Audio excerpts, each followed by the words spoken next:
We are walking through the story of the Bible, focusing on the role of priests, And that story begins with God creating a garden called Eden. where heaven and earth are one.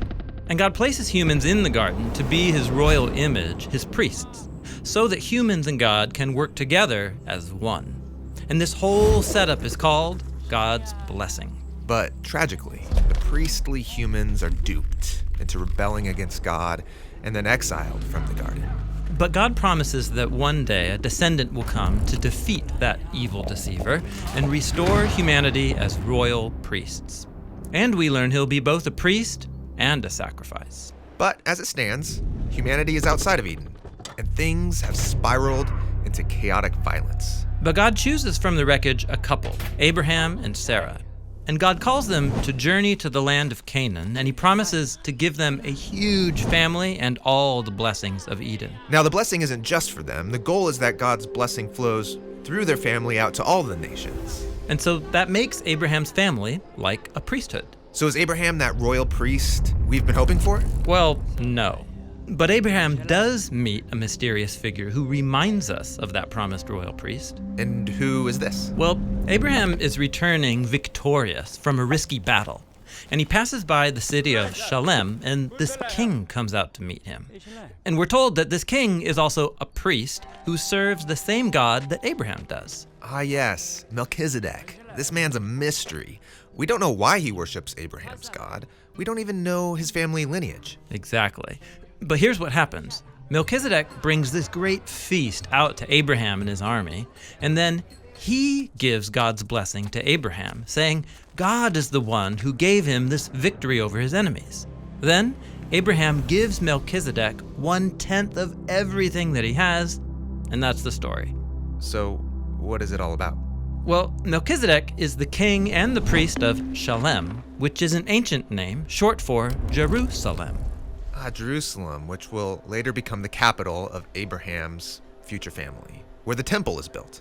And that 10% that Abraham gives Melchizedek, that's just like the 10% Israelites will later give to honor the priests who work in the temple. Exactly. And so here is Abraham, the father of the Israelites, and he's honoring a royal priesthood that existed long before Israel's temple or their priests. Ah, Melchizedek. Yeah, he's super important, and we'll come back to him when we get to the story of David.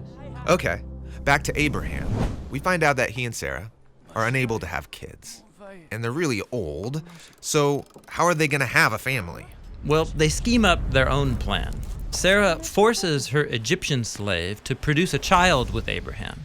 But once that happens, Sarah ends up despising her slave and oppressing her. So instead of trusting God for a family, they do it on their own terms.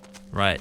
And so God eventually does give them their own son, Isaac, but then God promptly asks for the life of that son back. Abraham is called to offer up Isaac on a mountain as a sacrifice. And we're told this is a test. God's requiring Abraham to own up to his failures, to stop his scheming, and to surrender his family's future to God. Abraham and Isaac go up the mountain, build an altar, and right as Abraham is about to offer up his son, God stops him, and he provides a substitute ram that can be sacrificed in Isaac's place.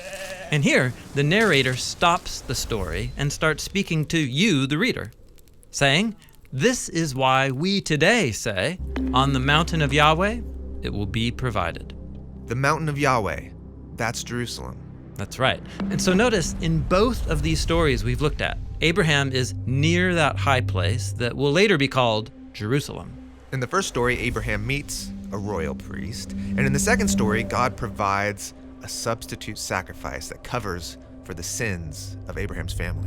Yes, and both of these stories point forward to the need for a future royal priest who will also become a sacrifice for the sins of Abraham and his family. From here, Abraham's family grows to become an entire people, but they eventually end up as slaves in Egypt.